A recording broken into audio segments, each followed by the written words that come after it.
We have began, I'm from Kentucky like you all, began to get some of our pledge cards back. It's not enough.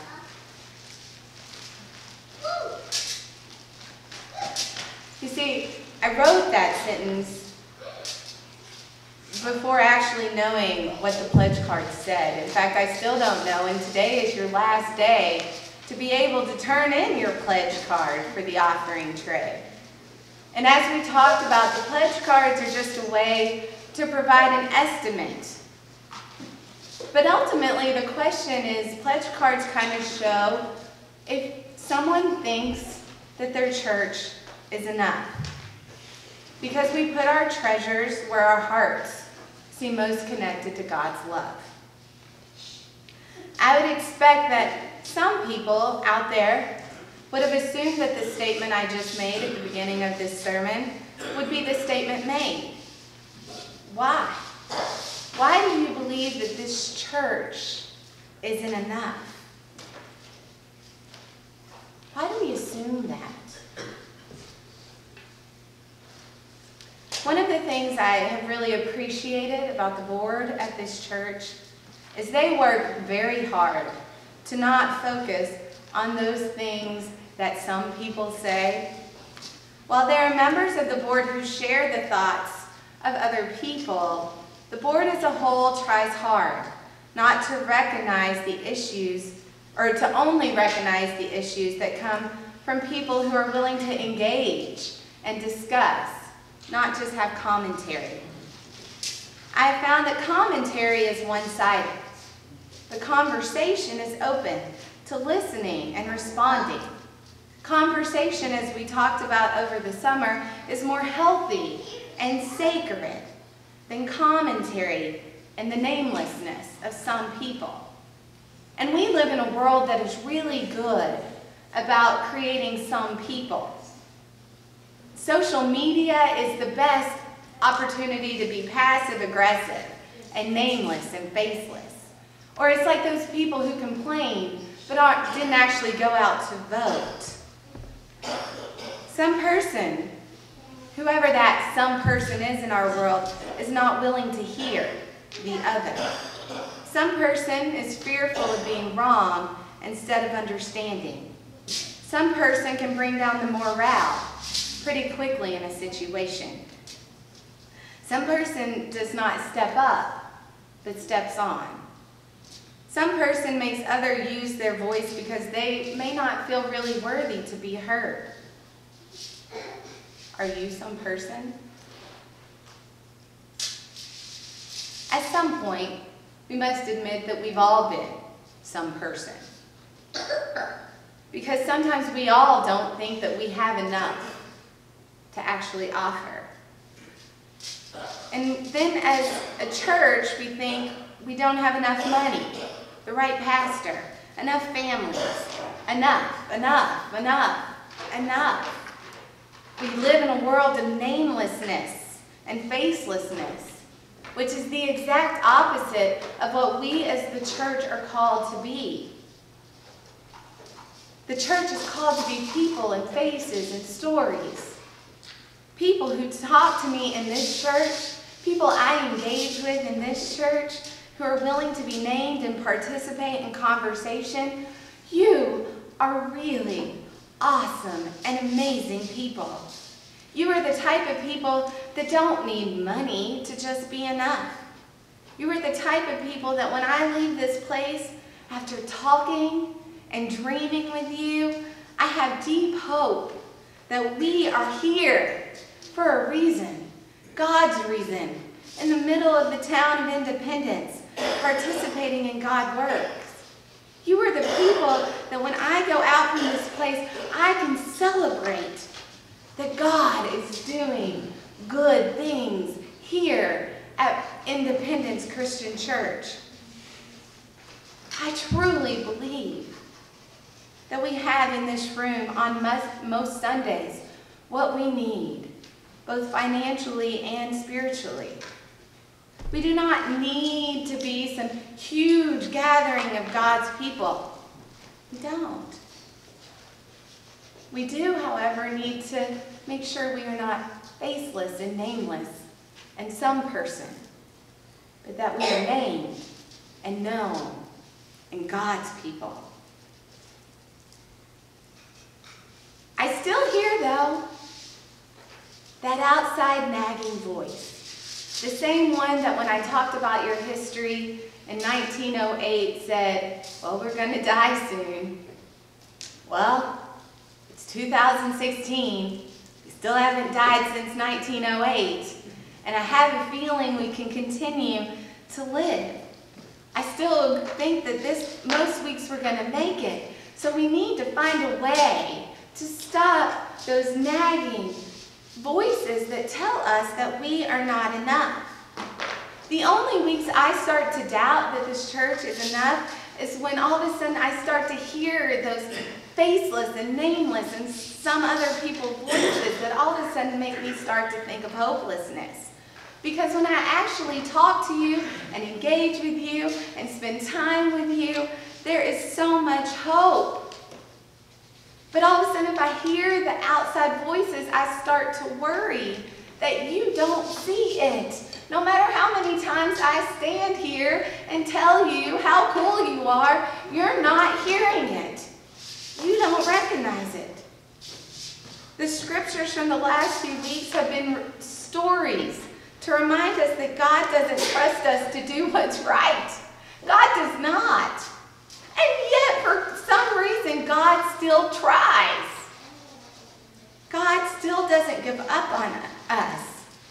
God thinks that we have potential to be enough.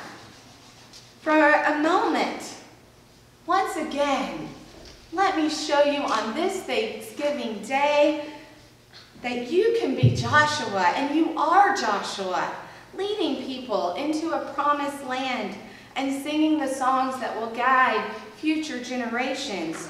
You are the Good Samaritan, like we talked about last week. You are not a group of people that is just passing the world by. You are a loving group of people who are really trying to figure out how to engage in the world around you. You are the people who help.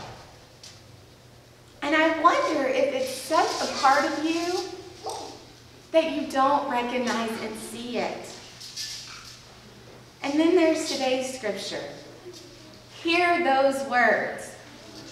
You are a chosen race, a royal priesthood, a holy nation, God's own people, in order that you may proclaim the mighty acts of God, who called you out of darkness into God's marvelous light. And remember from this story that you are created as good. You have God's imago Dei, God's breath inside of you. But I still don't think you believe me. I think there are still some people who might say something. But luckily, thanks to technology, I'm going to try one more way to show you how high we might actually be able to go if we just put our minds to it. You can tell Marty that we showed off how high he went. I want you to celebrate that even though Stephen Cook is not in this church most weeks, you are still connected to young adults all the time throughout this church. And he is one of those young adults that you are able to be connected to in a way that I don't think you recognize or realize. You are connected in such a way through different people. I went to pick up Jordan this morning, and even though he's not in the front pew, it's because he locked himself out of his room. But he is part of Higher Education Leadership Ministries. He is connected in so many ways, and you are connected in being supportive of him as we try to make sure that he stays connected to us during his college years.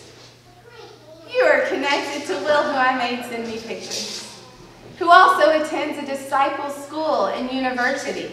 These are 3 different types of young adults who are in our midst and in our world who we are connected to. I can tell you there are a lot of churches that cannot actually make those connections that are much larger than you. You are connected to someone who is actually a high-quality ordained person. That's pretty impressive. That you have grown ministers out of your midst into the world who are going out and doing God's work.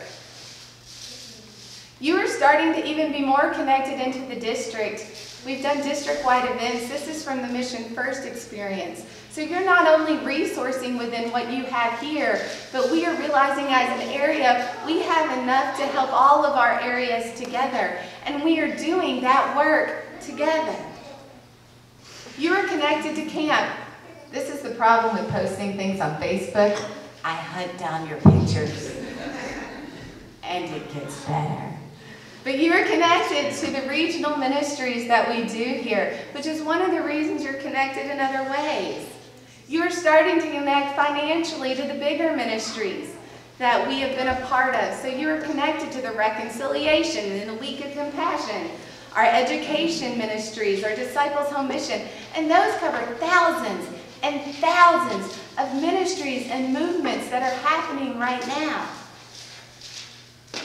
You all are crazy enough to try some new things in those connections with me as we walk and do movement.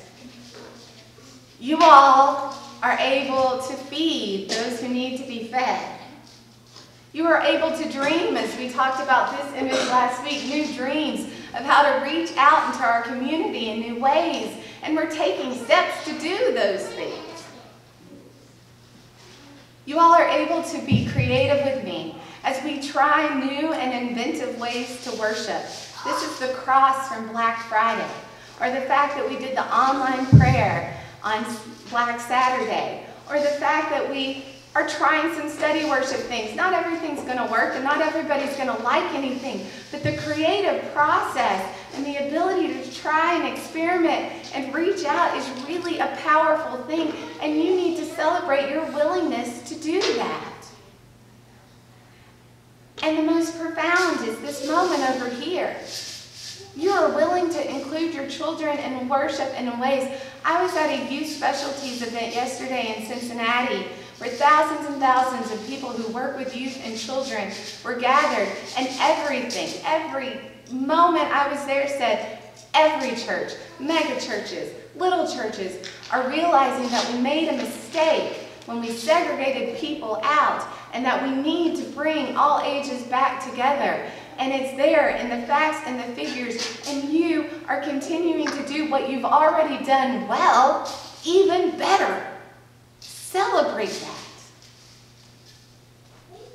Celebrate that you bring music to this world, and that you do it with all different ages, and that it's powerful. Celebrate that you go out and feed people, and that you allow children to feed people. Because all of a sudden you start to realize that we can all be in this together. Celebrate that we continue to reach out to our community with the spaghetti dinner and the rummage sale and all the things that we do. Celebrate that.